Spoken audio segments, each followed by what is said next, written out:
मेरा नाम सेजल है। मेरे ससुर नाई थे और जब वो किसी के बाल काटते तो उनके हाथ में चमत्कार आ जाता था। वो जिस आदमी के भी बाल काटते उसकी जवान बेटी की शादी हो जाती थी। ऐसा नहीं था कि उनकी बेटियों की शादी कहीं बुरी जगह पर होती थी, बल्कि अच्छे परिवारों में होती थी, जहाँ पर ऐसे लोगों की बेटियां बहुत खुश रहती थी जो मेरे ससुर से अपने बाल कटवाने आते थे। अब तो दूर दूर से लोग हमारे घर मेरे ससुर से बाल कटवाने के लिए आने लगे थे।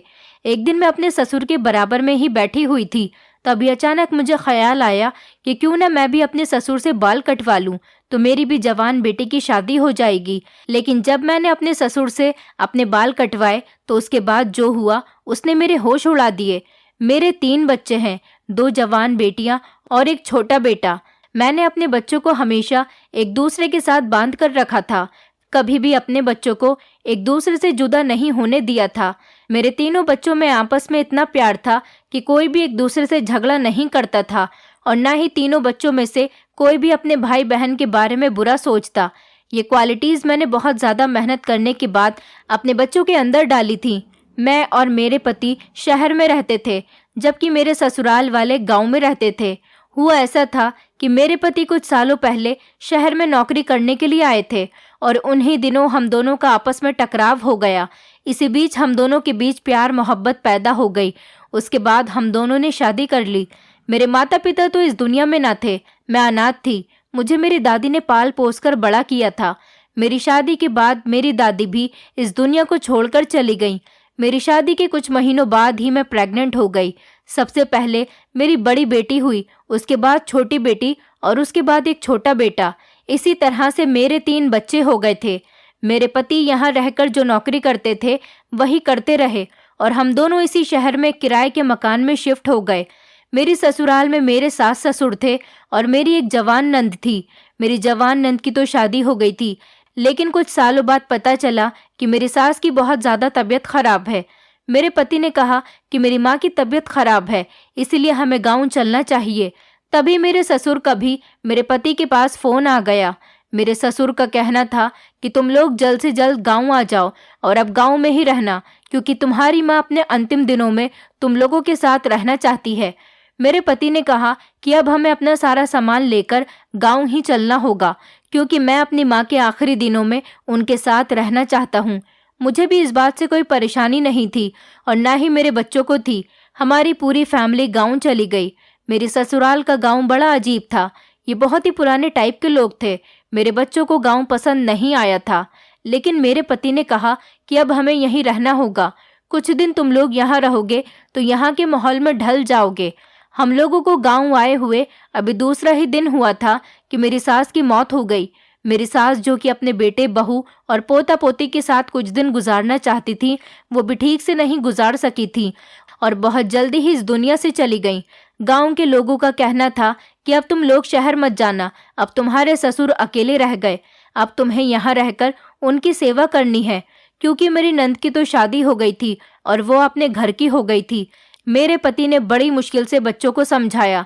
बच्चे मान गए थे और हम लोग यहीं पर परमानेंट शिफ्ट हो गए थे।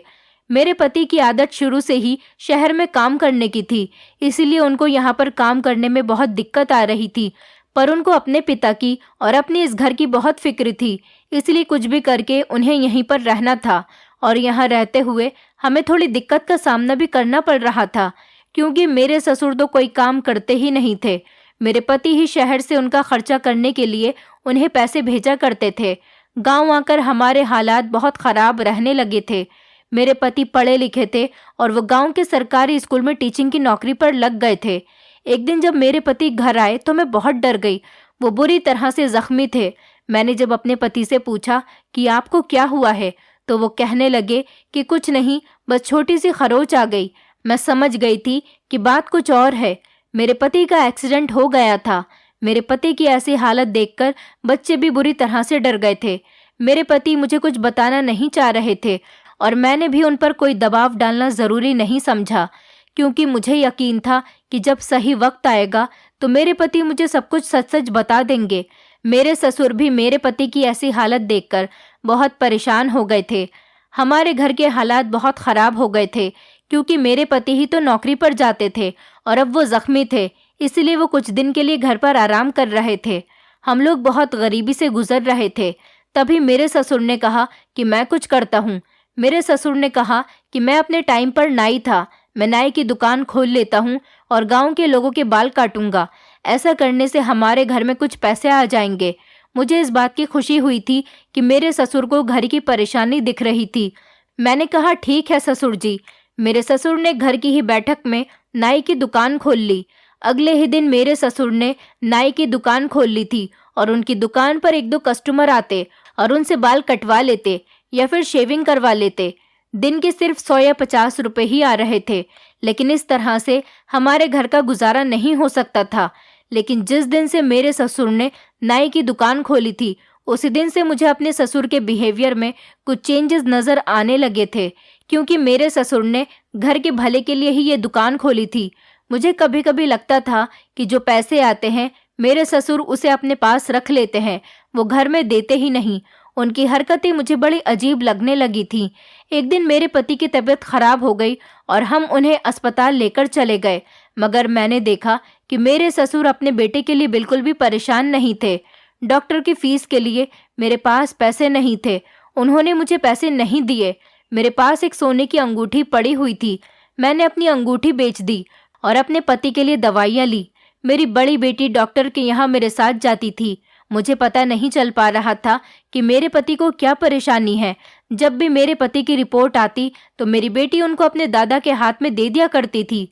मैं अपनी बेटी से रिपोर्ट्स मांगती तो वो कहती कि दादाजी ने कहा था कि रिपोर्ट्स लाकर सिर्फ मुझे देना, और डॉक्टर भी मुझे मेरे पति की बीमारी में कुछ नहीं बताता था कि मेरे पति को क्या परेशानी थी और वो इतनी जल्दी जल्दी बीमार क्यों रहने लगे थे, और ना ही मेरे पति मुझे इस बारे में कुछ बता रहे थे। फिलहाल कुछ दिनों के बाद मेरे पति की तबीयत ठीक हो गई और उन्होंने काम पर जाना भी शुरू कर दिया।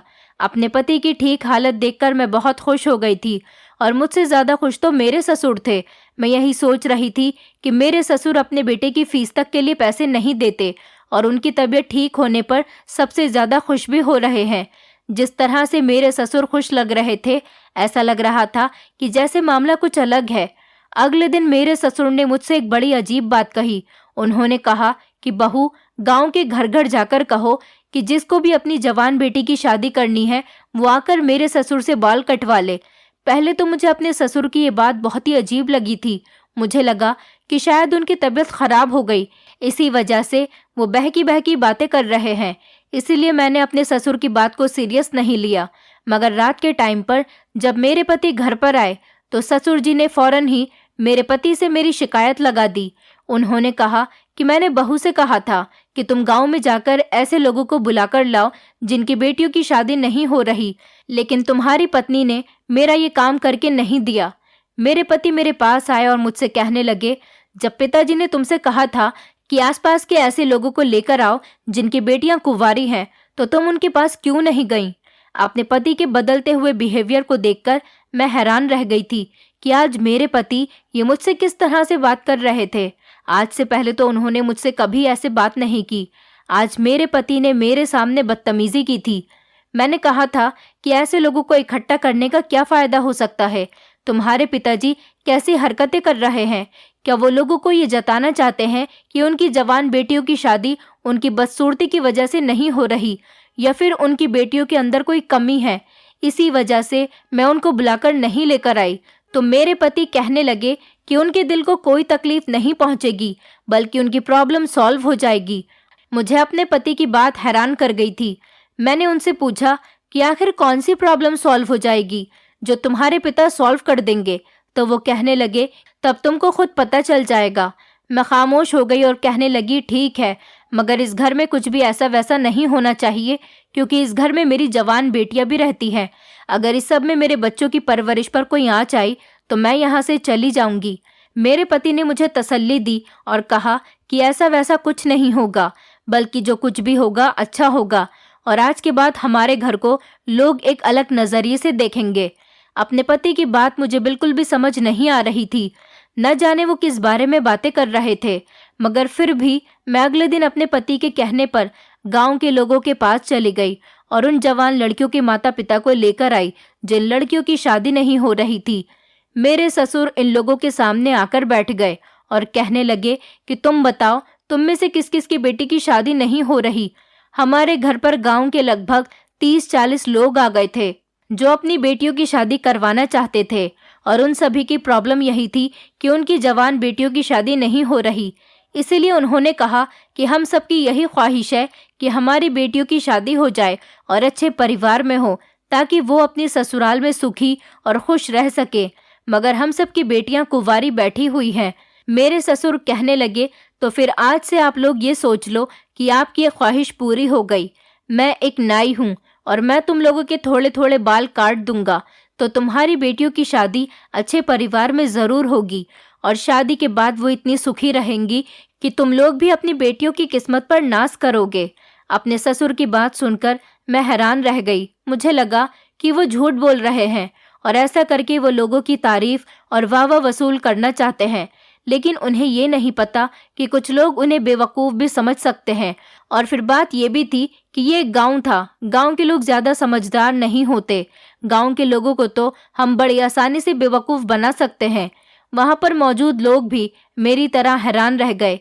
उन्हें भी मेरी तरह मेरे ससुर की बात पर यकीन नहीं आया था, और वो लोग कहने लगे कि ऐसा कैसे हो सकता है।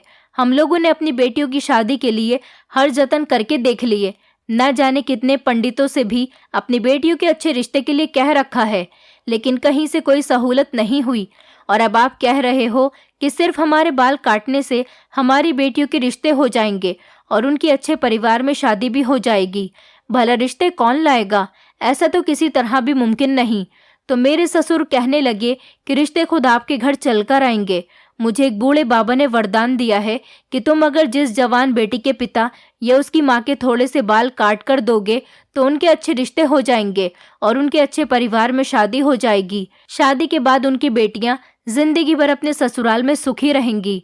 मैंने अपने इस वरदान का कभी फायदा नहीं उठाया था, लेकिन अब मैं अपने इस वरदान का फायदा उठाना चाहता हूँ, क्योंकि मैं एक नाई हूँ। ससुर जी की बातों ने मेरे साथ साथ वहां पर बैठे हुए सारे लोगों को चौंका दिया था। हम सब लोग हैरानी से उनकी तरफ देखने लगे। फिर उन लोगों ने मेरी तरफ देखा। गांव के लोगों ने मुझे पहली बार देखा था, क्योंकि इससे पहले हम लोग शहर में रहते थे, इसलिए गांव के लोग मुझे ज्यादा नहीं जानते थे।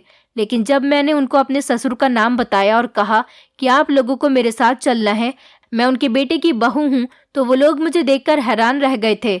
मेरे ससुर गांव के पुराने नाई थे, ये बात तो सारा गांव जानता था। लेकिन जब से वो बीमार रहने लगे थे, तब से उन्होंने अपना नाई वाला काम छोड़ दिया था। लेकिन अब जब उन्हें दोबारा से अपना नाई का काम शुरू किया और लोगों को ये बात बताई कि उनको वरदान मिला हुआ है कि जिसकी वजह से वो इन लोगों की बेटियों की शादी करवा देंगे, ये बात आज गांव वालों को पहली बार पता चली थी, और उनके साथ साथ मुझे भी। फिलहाल गांव वाले मान गए और उन्होंने कहा कि जहां हमने इतनी कोशिशें की हैं, वहां हम एक और कोशिश करके देख लेते हैं। काश आपके वरदान से ही हमारी बेटियों की शादी हो जाए। और फिर इस तरह मेरे ससुर ने एक एक करके लोगों के बाल काटने शुरू किए, और अपना काम होते ही एक एक करके वो सब लोग वहां से जाने लगे। मगर ये देखकर मैं हैरान रह गई थी कि जो औरत और आदमी मेरे ससुर के हाथ से बाल कटवा कर गए थे, वो आज 20 दिन के बाद जब हमारे घर पर आए तो बहुत ज्यादा खुश नजर आ रहे थे। वो लोग कहने लगे कि आपने ठीक कहा था, हमारी बेटियों के अच्छे परिवारों में रिश्ते तय हो गए, और कुछ लड़कियों की तो अगले महीने शादी भी है। ये सब सुनकर तो मैं दंग रह गई। मुझे तो लगा था कि वो लोग जब हमारे घर पर आएंगे तो मेरे ससुर पर गुस्सा करेंगे कि तुमने हमें बेवकूफ़ बना दिया, हमारी बेटियों का रिश्ता तो नहीं लग सका। लेकिन यहाँ तो ये लोग कह रहे थे कि सच में उनकी बेटियों का रिश्ता पक्का हो गया और जल्द ही उनकी शादी भी होने वाली है। और तो और सबसे ज़्यादा चौंका देने वाली बात ये थी कि उन सभी लड़कियों के रिश्ते अमीर परिवार से ही आए थे। इन मामलों में मेरे ससुर अब फेमस हो गए थे। दूर दूर से ऐसे लोग आते थे जिनकी बेटियों के अंदर कोई ना कोई कमी होने की वजह से उनके रिश्ते नहीं हो पा रहे थे। वो लोग आते और मेरे ससुर से कहते कि अपने हाथ से हमारे भी बाल काट दो ताकि हमारी बेटियों की शादी भी हो सके, और मेरे ससुर उनके बाल काट दिया करते थे। लोग अपनी खुशी से मेरे ससुर को कुछ पैसे और कुछ कीमती गिफ्ट्स भी देकर चले जाते थे। कुछ फ्री में भी अपने बाल कटवाकर चले जाते, लेकिन मेरे ससुर ने कभी उनसे पैसे नहीं मांगे थे। इसी तरह से अब हमारे घर पर लोगों का आना जाना लगा रहता था। उन्हीं दिनों मुझे ख्याल आया कि मैं भी ससुर जी के हाथ से अपने बाल कटवा लेती हूँ। मैंने अपने ससुर से कहा, पिताजी मेरे भी बाल काट दीजिए, क्योंकि मेरे दो मुँहे बाल बहुत हो रहे हैं। जब घर में नाई मौजूद है तो मैं बाहर किसी से अपने बाल क्यों कटवाऊं? मेरे ससुर कहने लगे कि मैं तुम्हारे बाल नहीं काट सकता। अगर मैंने तुम्हारे बाल काट दिए तो तुम्हारी बेटियों के भी रिश्ते आने शुरू हो जाएंगे। ससुर जी की बात सुनकर मैं खामोश हो गई और मुझे इस बात पर हैरानी भी हुई कि मेरे ससुर को तो सिर्फ ऐसा वरदान मिला हुआ था कि वो जिन लोगों के बाल काटते हैं उनकी बेटियों की शादी नहीं हो पा रही होती, लेकिन मेरी बेटियां तो अभी ठीक से जवान भी नहीं हुई थी। मेरी एक बेटी 17 साल की थी तो दूसरी बेटी 15 साल की थी और एक 13 साल का बेटा था। और अगर मान लो कि मेरी बेटी का रिश्ता आ भी गया तो ये मेरे बस में है कि मैं उसकी शादी करूं या ना करूं। मैं चाहूं तो रिश्ते से इनकार भी कर सकती हूं। जिस इंसान की बेटियों की शादी नहीं हो रही, उनके माता पिता के अगर मेरे ससुर बाल काट दे तो उनकी शादी हो रही है, लेकिन जो लोग अपनी बेटियों की शादी नहीं करना चाहते तो क्या उनके बाल काटने से भी उनकी बेटियों की शादी हो जाएगी? ये बात तो मुझे बड़ी अजीब लगी थी। फिलहाल तो मैंने अपनी गली में रहने वाली ही एक लड़की से अपने बालों की सेटिंग करवा ली थी और मेरे ससुर का काम ऐसे ही चलता रहा। अब हमारे घर में रोज इसी तरह से लोगों का मेला लगा रहता था। हर कोई मेरे ससुर से बाल कटवाने की ख्वाहिश में लगा रहता। मैंने अपने पति से कहा कि ये सब कुछ हमारे घर में क्या चल रहा है? अगर तुम्हारे पिताजी के हाथ में सच में कोई चमत्कार है तो वो अपना चमत्कार सिर्फ उन्हीं लोगों पर किया करे जो लोग बहुत ज्यादा मजबूर हैं। घर के अंदर मेला लगाकर रखने की कोई जरूरत नहीं। हमारे घर में जवान बेटियां भी हैं और हर तरह के लोग हमारे घर में अब आने जाने लगे। वो तुम्हारे पिताजी हैं, अगर उनके हाथ में कोई चमत्कार है और उनको कोई वरदान मिला हुआ है तो वो अपने इस चमत्कार को संभाल कर भले ही न रखें, मगर उसको सही तरीके से इस्तेमाल कर लें। इस तरह घर में लोगों की भीड़ भाड़ बनाए रखना मुझे बिल्कुल पसंद नहीं। आपको तो पता है कि मैं ऐसे माहौल में रहने वाली बिल्कुल भी नहीं हूँ, लेकिन आपके कहने के मुताबिक इस घर में रह रही हूँ, सिर्फ आपके और आपके पिताजी की खातिर। और ये गांव के लोग भी मुझे बड़े बेवकूफ़ लगते हैं, जिन्होंने भगवान से तो बिल्कुल भरोसा उठा लिया। भगवान से मांगने के बजाय यहाँ पर आने लगे। तुम्हारे पिताजी से अपने सर के बाल कटवाते हैं और फिर चले जाते हैं। भगवान पर भरोसा और यकीन भी कोई चीज़ होता है। मुझे तो ऐसा लग रहा है जैसे कि गांव के सारे लोग अच्छी तरह से बेवकूफ़ बन रहे थे और गुमराह हो रहे थे। अब तो यहाँ पर वो लोग भी आने लगे थे जिनकी बेटियां सिर्फ 15-16 साल की ही हैं और उनके माता पिता भी यहाँ पर आके अपने बाल कटवा जाते।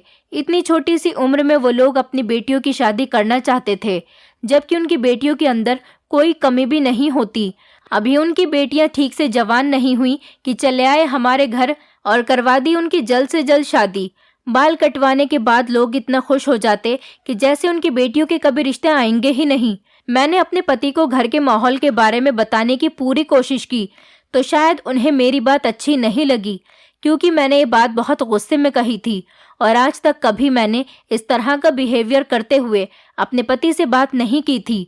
मेरी इस बात पर मेरे पति मुझसे कहने लगे कि सेजल, तुम्हें मेरे पिताजी से क्या परेशानी है?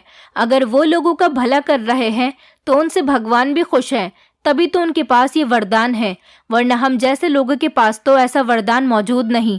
ऐसा चमत्कार भगवान ने मेरे पिता के हाथ में इसीलिए दिया ताकि वो जवान बेटियों का घर बसा सके।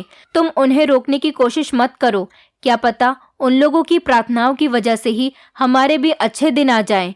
मेरे पति तो ये बात कहकर चले गए, लेकिन मैं वहीं पर शॉक्ड खड़ी रह गई, क्योंकि भले ही मेरे पति ने इतनी लंबी चौड़ी बात कहकर मेरी इस बात को इग्नोर कर दिया, लेकिन हकीकत बात वहीं पर थी। वो मेरी बात को समझने की कोशिश नहीं कर रहे थे। उनको मेरी बात समझ में ही नहीं आ रही थी, या शायद वो समझना ही नहीं चाहते थे। जैसे भी हालात थे, बस मैं भगवान से सब कुछ सही होने की प्रार्थना ही कर रही थी, क्योंकि मुझे ऐसा लग रहा था कि जैसे मेरे पति मुझसे अलग होते जा रहे हैं और अब उनको शायद मेरी कोई बात समझ नहीं आएगी। इसीलिए मैंने ससुर जी को समझाने की कोशिश की। शाम के टाइम पर मैं अपने ससुर जी को चाय देने गई तो मैंने उनसे कहा, पिताजी अब बस बहुत हो गया आपका ये काम। घर में अच्छे बुरे हर तरह के लोग आने जाने लगे और मुझे ऐसा माहौल बिल्कुल भी पसंद नहीं। अगर आपको ये सब कुछ करना ही था तो आपने हमारे आने से पहले क्यों नहीं किया? तब तो आप अपने बेटे की कमाई से ही घर का खर्च चला रहे थे। तब तो आपने अपने घर में किसी को नहीं बुलाया और जब से हम लोग यहाँ पर आए हैं आपने इस घर में मेला लगाया हुआ है। बस बहुत हो गया लोगों को बेवकूफ़ बनाना। जिन लड़कियों की भी शादी हो रही है वो उनका अपना भाग्य है, आपके वरदान से कुछ नहीं होता, क्योंकि हर इंसान की शादी जिससे और जिस टाइम भगवान ने उसकी किस्मत में लिख दी तभी होनी है। और आपकी तबीयत ठीक नहीं रहती, अगर आप ज़्यादा बीमार हो गए तो आप इस तरह का काम कैसे करोगे? फिर तो आप ये काम करने के काबिल भी नहीं रहोगे।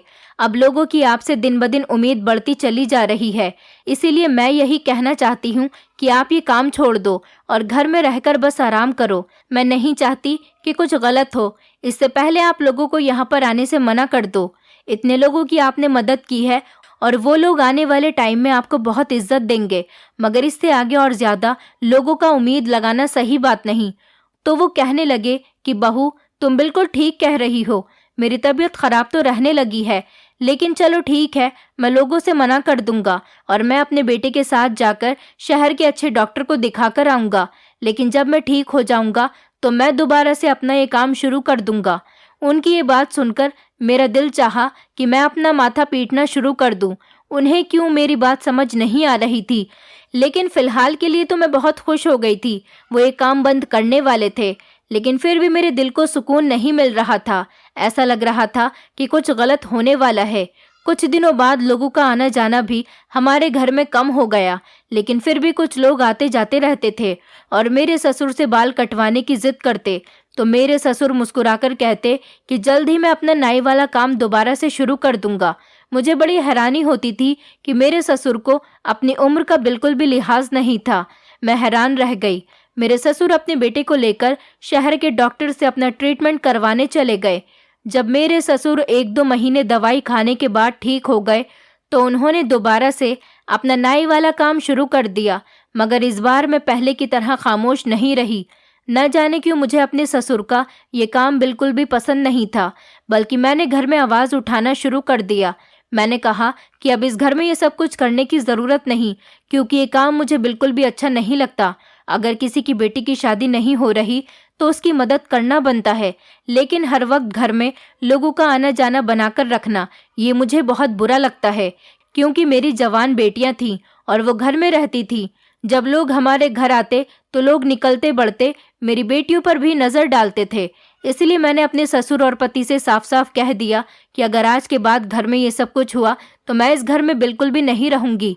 हाँ, मगर ये बात मैंने अपने दिल पर पत्थर रखकर बोली थी, क्योंकि मैं नहीं चाहती थी कि मैं अपने पति से अलग हो जाऊं। ये बात सुनकर मेरे पति कहने लगे कि ठीक है, अगर तुम घर से जाना चाहती हो तो जा सकती हो, बल्कि तुम ही अपने हाथ से अपने परिवार को ख़त्म कर दोगी। और अगर तुम नहीं जाना चाहती तो मैं ही पिताजी और बच्चों को लेकर यहाँ से खुद चला जाता हूँ और इस घर में तुम अकेली रहती रहना, क्योंकि तुम्हें सुख शांति बहुत पसंद है। लेकिन इससे पहले तुम्हें पिताजी के हाथ से अपने सर के बाल कटवाने पड़ेंगे। ये बात मुझे बहुत ही ज़्यादा अजीब लगी थी। आखिर अब वो क्यों मेरे बाल काटना चाह रहे थे? और आखिरकार मेरे ससुर ने मेरे बाल काट दिए। लेकिन अगले ही दिन जो कुछ हुआ तो उसे देखकर मैं दंग रह गई। मैंने देखा कि कुछ लोग हमारे घर पर मेरी बेटियों के रिश्ते के लिए आए हुए थे। उन लोगों को देखकर मैं दंग रह गई। वो लोग कहने लगे कि हमें आपकी बेटी पसंद आ गई, हम आपकी बेटी से अपने बेटे का रिश्ता तय करना चाहते हैं। लेकिन ऐसा कैसे मुमकिन हो सकता था? मेरी बेटी तो अभी सिर्फ 17 साल की हुई थी और ये उम्र कोई शादी करने की उम्र नहीं होती। ये सब मुझे अपने ससुर की कोई चाल लग रही थी। ऐसा तो कभी मुमकिन ही नहीं हो सकता कि बाल कटवाते ही फौरन मेरी बेटी का रिश्ता आ जाए, जबकि मेरी बेटी में कोई कमी भी नहीं थी।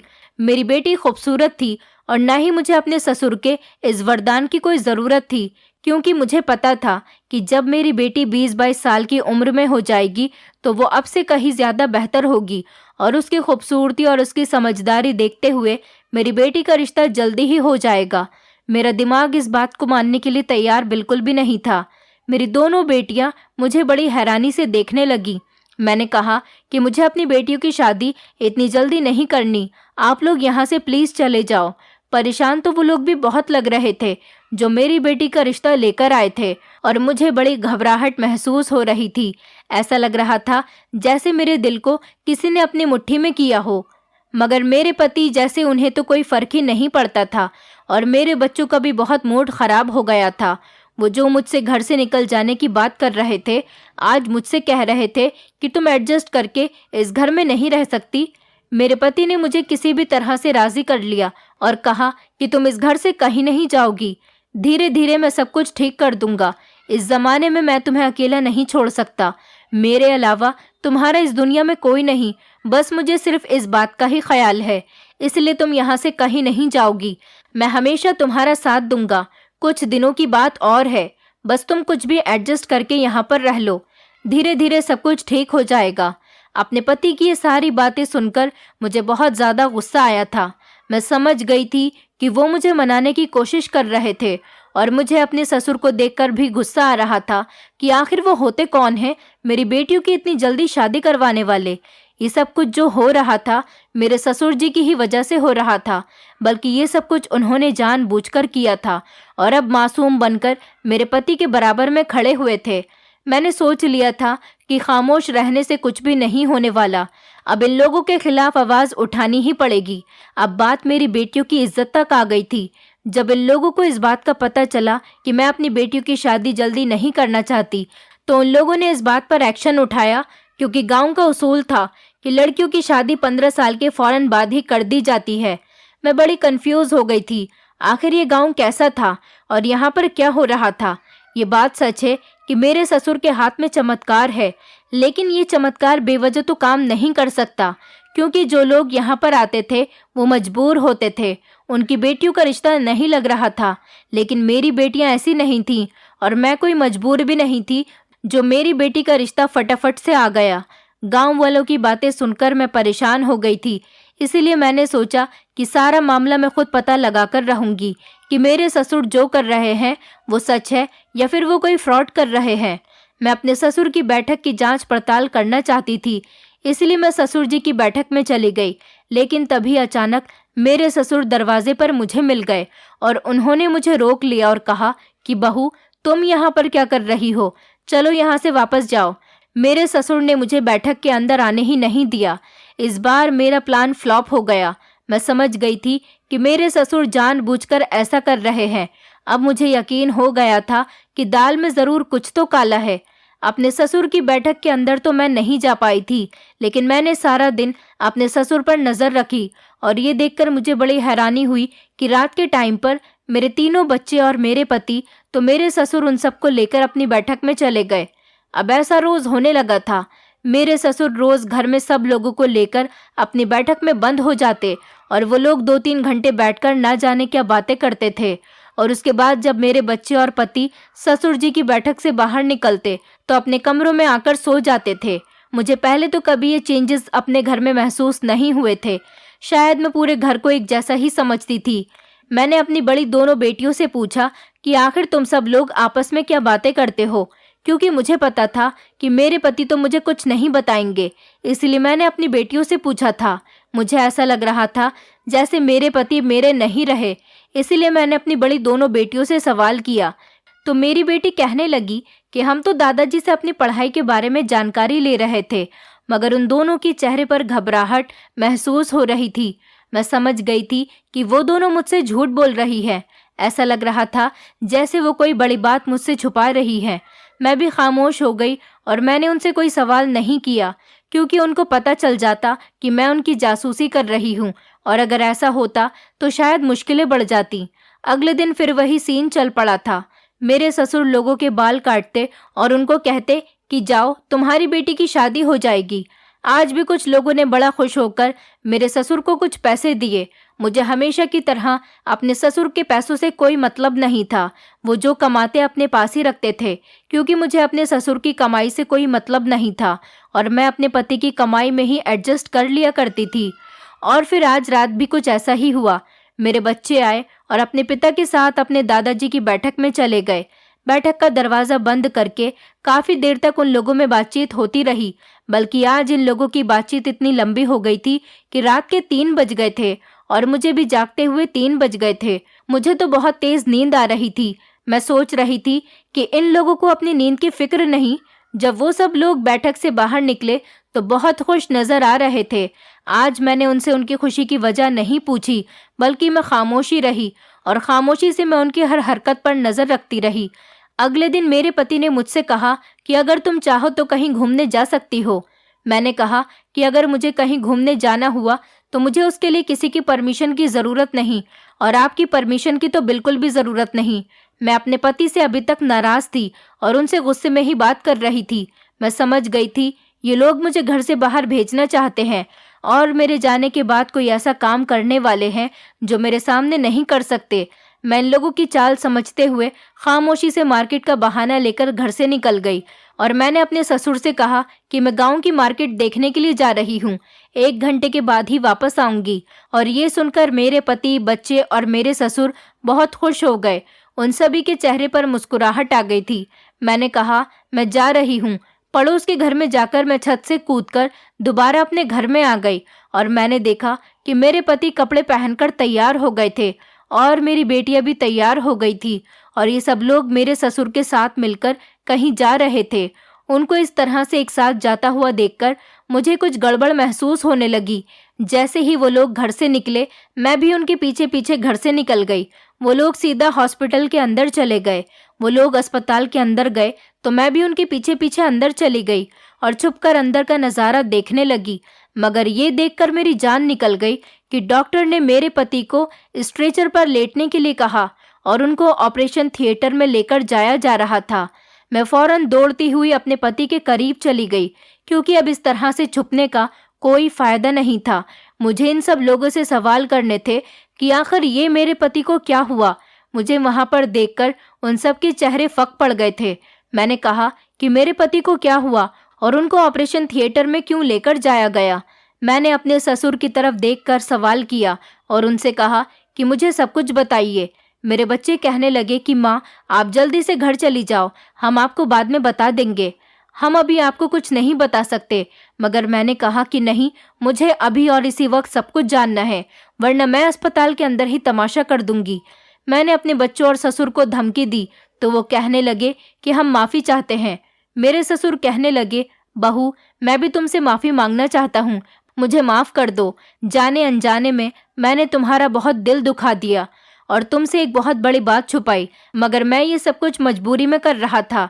जब तुम लोग यहाँ पर आए और तुम्हारे पति की तबीयत खराब हुई तो मैं उसे डॉक्टर के पास लेकर गया। डॉक्टर ने बताया कि मेरे बेटे को दिल की बड़ी बीमारी हो गई और उसका जल्द से जल्द ऑपरेशन करना होगा, वरना उसकी जान को भी खतरा हो सकता है। और इसके ऑपरेशन के लिए हम लोगों के पास पैसे नहीं थे। घर में बहुत ज़्यादा परेशानी हो गई थी और ऑपरेशन के लिए इतनी ज़्यादा पैसे चाहिए थे कि अगर हम अपना घर भी बेच देते तब भी पैसे पूरे नहीं होते। हमें पैसों की सख्त ज़रूरत थी और जल्द से जल्द हमें अरुण का ऑपरेशन करवाना था। इसलिए अरुण बहुत ज़्यादा परेशान रहने लगा था। उसे समझ में नहीं आ रहा था कि उसके ऑपरेशन के पैसे कहाँ से आएंगे। वो धीरे धीरे ज़िंदगी से नाउम्मीद होता जा रहा था। तभी मैंने अपने बेटे को बताया कि मुझे एक बाबा ने एक ऐसा वरदान दिया है कि मैं जब किसी ऐसे माता पिता के बाल काट दूंगा जिनकी बेटियों के अंदर कोई कमी होने के कारण उनकी शादी नहीं हो रही, तो उन लड़कियों की शादी हो जाएगी। भगवान खुद उनकी शादी की जिम्मेदारी लेगा। भगवान की तरफ से उनके लिए अच्छे रिश्ते आएंगे। पहले तो तुम्हारे पति ने मेरी इस बात का यकीन ही नहीं किया, लेकिन मैंने कहा कि एक बार अपने चमत्कार को आजमाने में कोई बड़ी बात नहीं। मैंने आज तक इस नियत से अपने चमत्कार को नहीं आजमाया था, लेकिन आज जब मैं लोगों की मदद करने की नियत से ये काम करूँगा तो हो सकता है कि शायद उन लोगों का ये काम हल हो सके और मैं कामयाब हो जाऊं। इसीलिए मैंने गांव के लोगों को तुम्हारे जरिए बुलवाया और फिर सच में उस बाबा का वरदान सही निकला। लोग मुझे अपनी मर्जी से जो पैसे देकर जाते थे वो मैं संभाल कर रख लिया करता था। और फिर एक दिन अरुण की तबीयत खराब होने वाली बात घर में तुम्हारी बेटियों को भी पता चल गई। उन्होंने कहा कि ये बात माँ को पता नहीं चलनी चाहिए क्योंकि उन्हें बहुत सदमा लगेगा, मगर तुम मेरे इस काम को सख्ती से बंद करवाना चाहती थी। इसलिए अरुण ने तुम्हारे साथ बदतमीजी से बात की और तुम्हें कई बार समझाया भी था कि तुम मेरे इस काम में रुकावट ना डालो, मगर तुमने हर तरीके से मेरे इस काम को बंद करवाने के बारे में ठान लिया था और तुमने धमकी दी थी कि तुम ये घर छोड़कर चली जाओगी। अगर तुम घर से चली जाती तो फिर इन बच्चों का क्या होता, कैसे मैं पैसे जमा करता और फिर किस तरह से अरुण का ख्याल रखने वाला कोई होता। इसीलिए मैंने तुम्हारे बाल काटने का नाटक किया और तुम्हारे बाल काट दिए। अगले ही दिन लड़के वालों को मैंने ही तुम्हारे पास भेजा था कि वो तुम्हारी बेटी का रिश्ता लेकर आ जाएं। बदले में मैंने उन्हें कुछ पैसे दिए थे ताकि वो तुमसे झूठ बोल सके। मुझे पता था कि तुम अपनी बेटियों के रिश्ते के लिए इतनी जल्दी राजी नहीं होगी। ऐसा होने से तुम अपनी ही परेशानी में उलझकर रह गई थी और मुझे ज्यादा पैसे जमा करने का मौका मिल गया था। इसी तरह से मैंने लोगों के बाल काटकर उनसे बहुत सारे पैसे इकट्ठे कर लिए और मेरे पास जब ऑपरेशन के लिए पैसे इकट्ठे हो गए तो हम लोग अरुण का ऑपरेशन करवाने के लिए उसे यहाँ पर लेकर आ गए। अपने ससुर की बात सुनकर मेरी आंखों में आंसू आ गए थे। वो इतने अच्छे थे और मेरे पति के ऑपरेशन के लिए पैसे इकट्ठे कर रहे थे, लेकिन मैं अपने ससुर को गलत समझ रही थी। अब हम लोग भगवान से यही दुआ कर रहे थे कि जल्द से जल्द मेरे पति का ऑपरेशन सक्सेसफुल रहे और उनकी तबीयत बिल्कुल ठीक हो जाए। मेरे ससुर मेरे ही पति की जान बचाने की कोशिश कर रहे थे और मैं तो उनको गलत समझ रही थी, लेकिन अगर वो मुझे सारा सच बता देते तो मैं उनको कभी गलत नहीं समझती, बल्कि इस काम में और उनका साथ देती। मैंने भगवान से प्रार्थना की कि वो मेरे पति की जान बचा दे और अपने बुरे बिहेवियर के लिए मैंने अपने ससुर जी से भी माफ़ी मांगी। घर के लोगों का एक दूसरे पर प्यार मोहब्बत होना बहुत ज़रूरी है और वही हमारी ज़िंदगी में सबसे ज़्यादा काम आता है। जब कोई भी हमारे करीब नहीं होता तो हमारे अपने ही हमारे करीब होते हैं और हमारी हर मुश्किल और हर परेशानी में हमारे अपने ही हमारे साथ होते हैं और वही हमारे मुश्किल वक्त में भी हमारी मुश्किल को समझने की कोशिश करते हैं और उसे हल करने की पूरी कोशिश करते हैं। अपने घर वालों पर भरोसा रखिए और उनसे मोहब्बत भी करते रहिए। अपने परिवार को एकजुट करने की कोशिश करिए ताकि एक दूसरे की परेशानी और मुश्किल वक्त में एक दूसरे का साथ दे सकें। एकता में बहुत बड़ी ताकत होती है।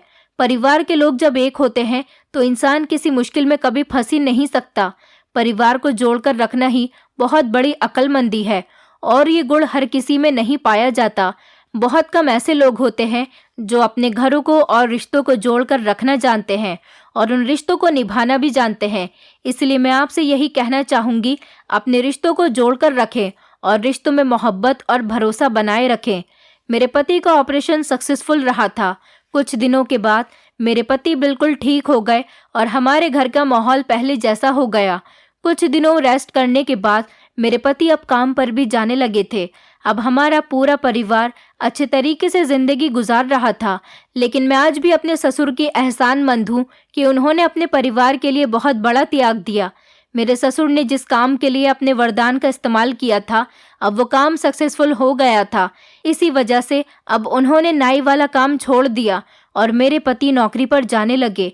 अब कोई इंसान जब बहुत मजबूरी में ही अपनी बेटी के रिश्ते की बात करने आता, तभी मेरे ससुर उसके बाल काटते, वरना वो नाई वाला काम खत्म कर चुके थे। हमारी जिंदगी अब बहुत हंसी खुशी गुजर रही है। दोस्तों, उम्मीद करती हूँ आपको हमारी कहानी पसंद आई होगी। कहानी पसंद आई है तो वीडियो को लाइक करें, चैनल पर नए हैं तो चैनल को सब्सक्राइब करें और हाँ, नोटिफिकेशन बेल को ज़रूर दबाएं ताकि अगली अपडेट सबसे पहले आपको मिले।